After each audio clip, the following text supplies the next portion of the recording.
듣기 2. 고천 씨가 남편과 이야기합니다. 잘 듣고 질문에 답해 보세요. 와, 당신 가나다라 하던 게 엊그제 같은데 벌써 4단계네요. 시간이 정말 빠르죠? 처음에 제가 한국말 잘 못해서 우리도 손짓발짓 하면서 얘기했잖아요. 맞아요. 서로 번역기 돌려서 보여주기도 하고. 그래서 내가 중국어를 배우기 시작했잖아요. 어려워서 금방 포기하기는 했지만.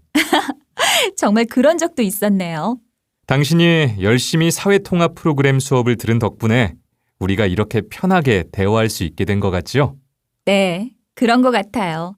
사실 처음에는 멀리까지 수업을 다니느라고 힘들어서 그만두고 싶기도 했어요. 그런데 어떻게 꾸준히 수업에 다녔어요?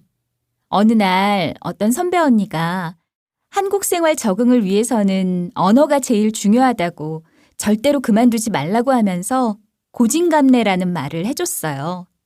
무슨 일이 있어도 사회통합 프로그램 수업은 끝까지 들으라고요. 고진감래, 고생 끝에 낙이 온다는 옛말이 정말 맞네요, 맞아. 듣기 2. 제이슨 씨와 이링 씨가 이야기합니다. 잘 듣고 질문에 답해 보세요.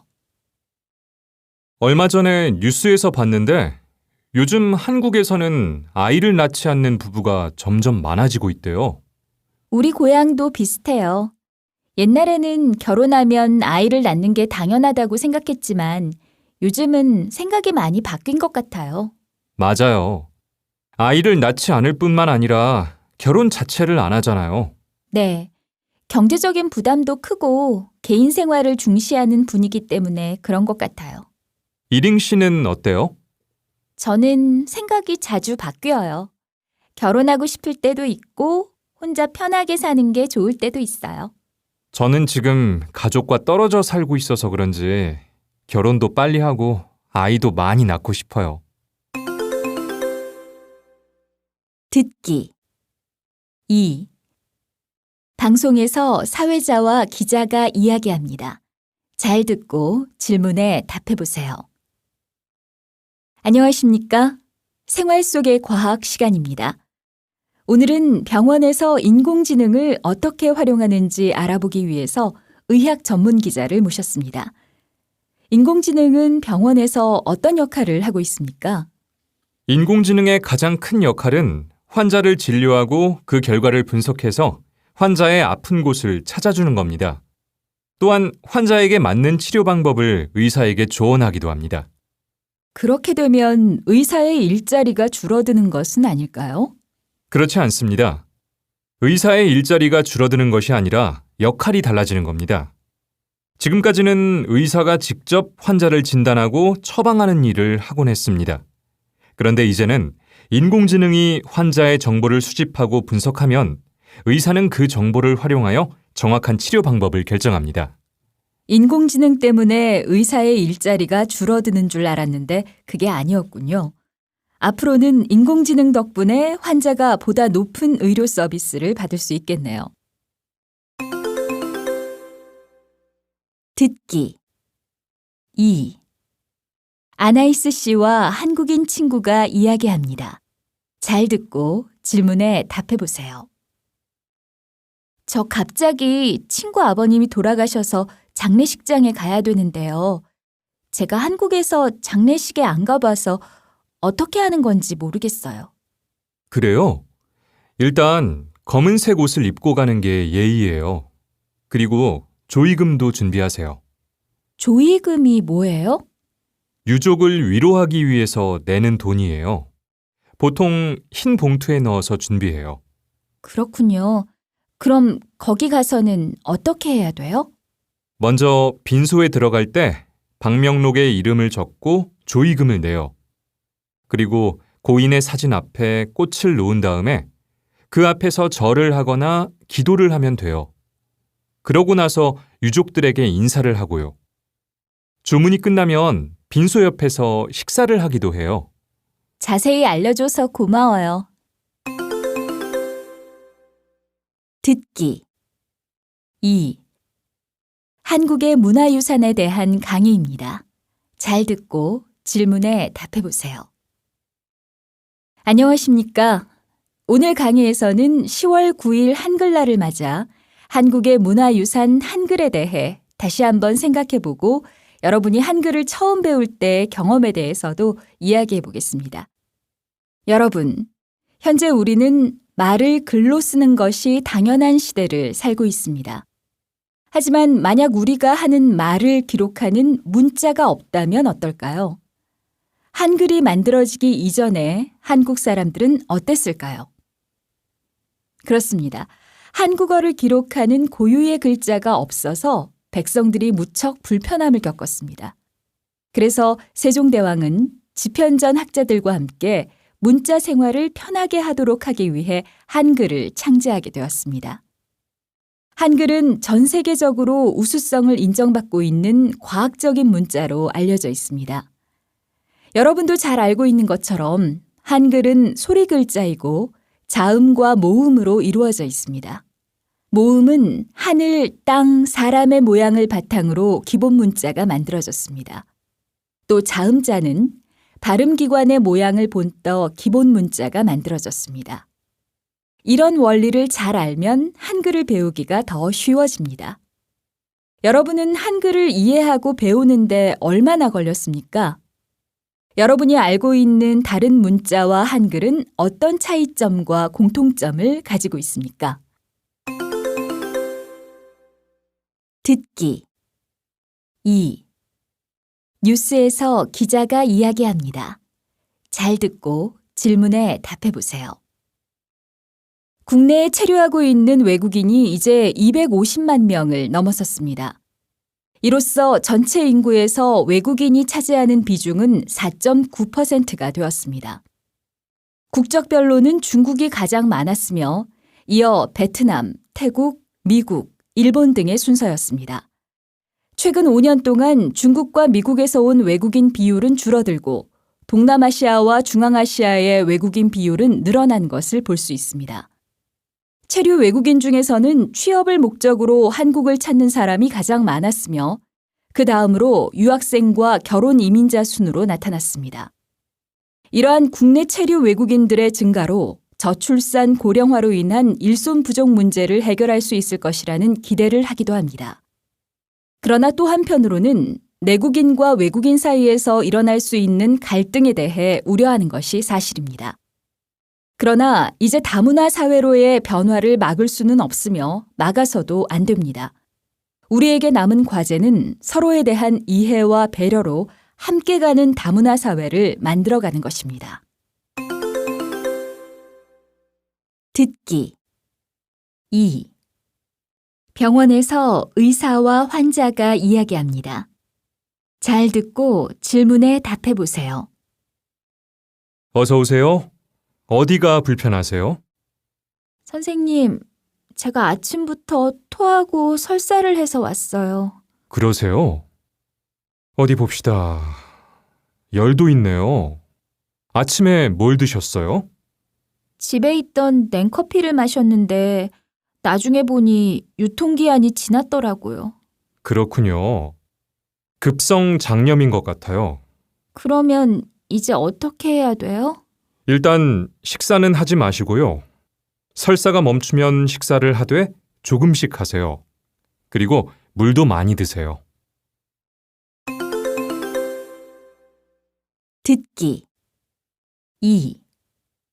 제이슨 씨와 애나 씨가 이야기합니다. 잘 듣고 질문에 답해 보세요. 애나 씨, 어제 뉴스를 보니까 은행 고객들의 개인정보가 유출됐다면서요? 네, 저도 그 뉴스 봤어요. 저도 그 은행에 계좌가 있는데 걱정이에요. 저도 마찬가지예요. 통장 번호, 연락처, 주소 등이 모두 유출됐다고 하는데 어떻게 하면 좋을까요? 은행에서 곧 입장 발표를 할 것 같아요. 그런데 도대체 누가 그런 짓을 했을까요? 보통 해커 같은 사람들이 개인정보를 유출해서 돈을 번다고 해요. 요즘은 인터넷 덕분에 생활이 너무 편리한 대신에 이렇게 개인정보가 유출될 가능성이 있어서 너무 불안해요. 맞아요. 인터넷 쇼핑몰에 개인정보만 입력해도 스팸 문자가 계속 오고 광고 전화도 계속 와서 너무 귀찮잖아요. 개인정보를 입력할 때도 진짜 조심해야 될 것 같아요. 듣기 2. 제이슨 씨와 애나 씨가 이야기합니다. 잘 듣고 질문에 답해 보세요. 애나 씨, 그 이야기 들었어요? 라민 씨가 교통사고가 났대요. 정말요? 많이 다쳤어요? 다리가 부러져서 수술하고 하루 정도 입원을 해야 된대요. 아이고, 그런데 어떻게 하다가 사고가 났어요? 라민 씨가 휴대전화를 보면서 걸어가다가 오토바이가 달려오는 것을 못 보고 부딪혔대요. 요즘 휴대전화로 인해 교통사고가 늘고 있다고 하는데 정말 큰일 날 뻔했어요. 저도 문병 가야겠는데 같이 갈래요? 좋아요. 내일 오전에 같이 가요. 듣기 2. 잠시드 씨와 안젤라 씨가 이야기합니다. 잘 듣고 질문에 답해 보세요. 거래처하고 중요한 회의가 있다고 들었는데 잘 끝났어요? 아니요. 열심히 준비했는데 결과는 별로 안 좋았어요. 왜요? 무슨 일 있었어요? 제가 제안을 하면서 의견을 좀 직설적으로 말했더니 거래처 사람들이 좀 불쾌해하는 것 같았어요. 그래서 저도 좀 당황스러웠고요. 그랬군요. 어떤 경우에는 부드럽게 말하는 게 더 효과적일 때가 있어요. 네. 때와 장소에 맞게 말하는 게 중요하다는 건 아는데 제 한국어 실력이 부족하니까 쉽지 않네요. 회의 때문에 걱정 많이 했는데 그렇게 끝나서 많이 아쉽겠어요. 듣기 2. 방송에서 사회자와 전문가가 이야기합니다. 잘 듣고 질문에 답해 보세요. 세계화 시대에 외국어는 필수가 되었습니다.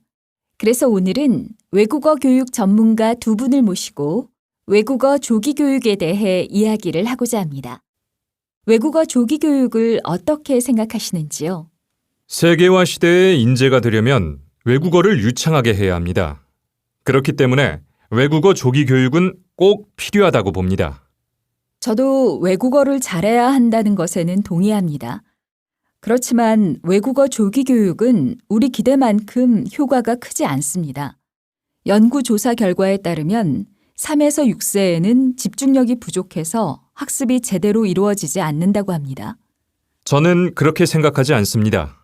유아기와 아동기에는 새로운 것에 대한 호기심이 강해서 외국어를 쉽게 익힐 수 있습니다. 하지만 이 시기가 지나면 다른 언어에 대한 거부감이 커지고 언어 습득력도 떨어진다는 연구가 있습니다. 물론 그런 관점도 있지만 너무 어린 나이에 외국어를 배우게 되면 학습에 대한 흥미를 잃을 뿐만 아니라 스트레스를 받을 수 있습니다. 그러면 오히려 부작용이 생기기 마련입니다. 언어는 어릴 때 배울수록 정확하게 발음을 할 수 있습니다. 이때를 놓치면 발음을 효과적으로 배울 수 없습니다. 그렇지만 무분별한 외국어 조기 교육으로 아이들은 모국어조차 제대로 습득하지 못할 수도 있습니다.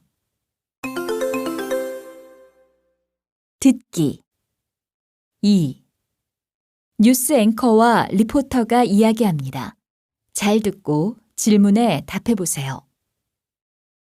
6.13 지방선거가 전국 14,000여 투표소에서 시작됐습니다. 먼저 서울 여의도 투표소를 연결해 투표 상황을 알아보겠습니다.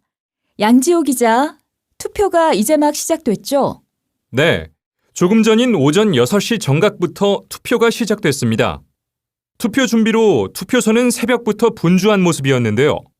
아직 이른 시각이라 유권자들의 발길은 뜸한 편입니다. 앞서 지난 8일과 9일 이틀 동안 사전 투표가 있었습니다.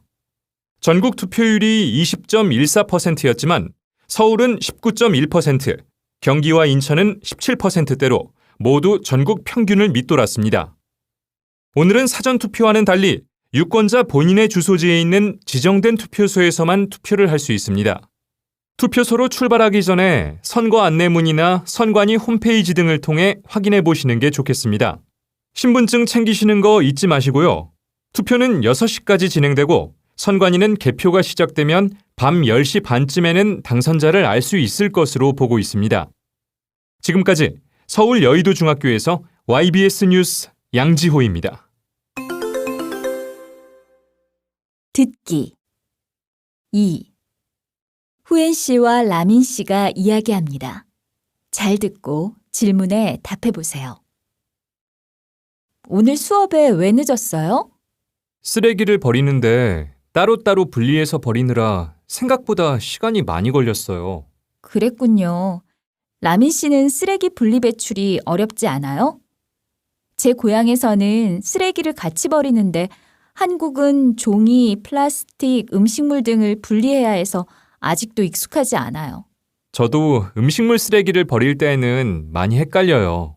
과일씨, 고기뼈, 딱딱한 껍질, 찻잎 등은 일반 쓰레기라는데 기억하기가 쉽지 않아요. 맞아요. 저는 요즘 플라스틱 제품을 버릴 때 한번 물에 씻어버리고 스티커를 떼어서 버리고 있어요.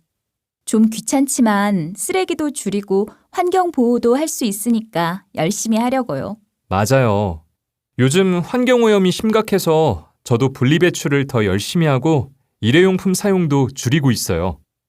우리가 이렇게 열심히 노력하는 한 환경오염으로 인해 생기는 문제들을 줄일 수 있을 거예요. 듣기 2. 라디오 방송에서 기자가 이야기합니다. 잘 듣고 질문에 답해 보세요. 여러분은 면접을 볼 때 어떤 옷차림이 좋다고 생각하십니까? 새 일자리를 찾는 사람이라면 면접 때 어떤 옷차림이 좋을지 신경을 많이 쓸 텐데요. 오늘은 경제 상황과 옷차림에 대해 말씀드리겠습니다. 전문가들은 불황일수록 단정한 옷차림이 취업에 더 유리하다고 조언합니다. 즉, 경기가 좋지 않을수록 옷을 단정하게 입어야 한다는 겁니다. 반면 경기가 좋을 때는 캐주얼하거나 눈에 띄는 옷차림이 자유분방한 사고를 가진 것으로 보이기 때문에 좋은 평가를 받을 수도 있다고 합니다. 그 이유는 무엇일까요? 경기 침체기에는 채용 담당자들이 보수적인 사람들로 구성되므로 튀는 사람을 피하려고 하는 경향이 있습니다. 단정한 옷차림은 신뢰감을 주고 안정된 느낌을 주기 때문에 불황기의 옷차림으로 적절하다는 것입니다. 단, 전문가들은 단정하게 입더라도 너무 시대에 뒤떨어지는 옷차림이 되지 않도록 신경을 쓰라고 조언합니다. 이상으로 최정희 기자였습니다. 듣기 2. 라디오 방송에서 진행자와 변호사가 이야기합니다. 잘 듣고 질문에 답해 보세요. 청취자 여러분 안녕하세요. 오늘의 법률 상식에 대해 알아보겠습니다. 박수연 변호사 나오셨습니다. 오늘은 생활 속에서 무심코 어길 수도 있는 법에 대해서 알려드리겠습니다.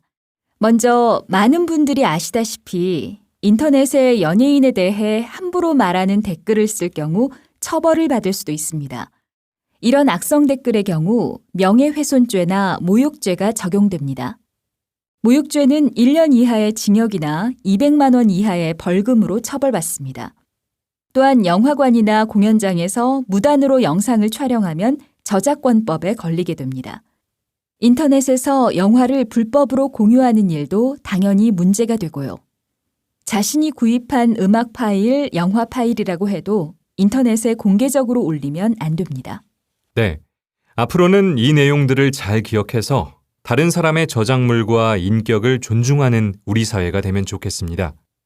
모두의 작은 실천이 모여 살기 좋은 사회가 만들어지는 법이지요.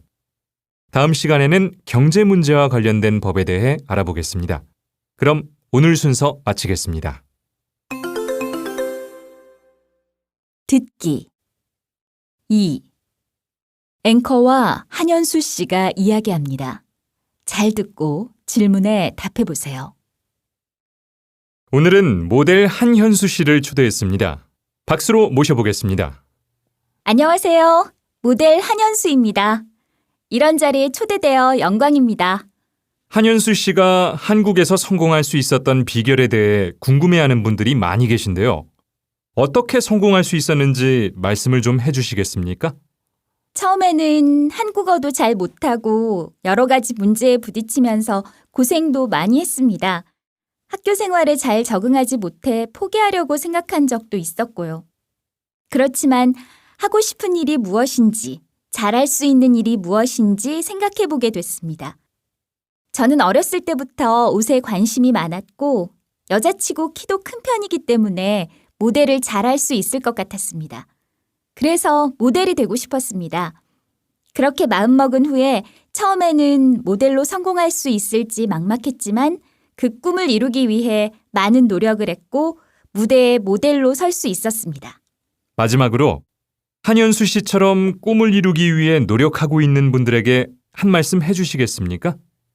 힘든 일이 있어도 포기하지 않고 노력하면 안 되는 일이 없는 것 같습니다. 그리고 항상 긍정적으로 생각하다 보면 언젠가 꿈이 이루어질지도 모릅니다.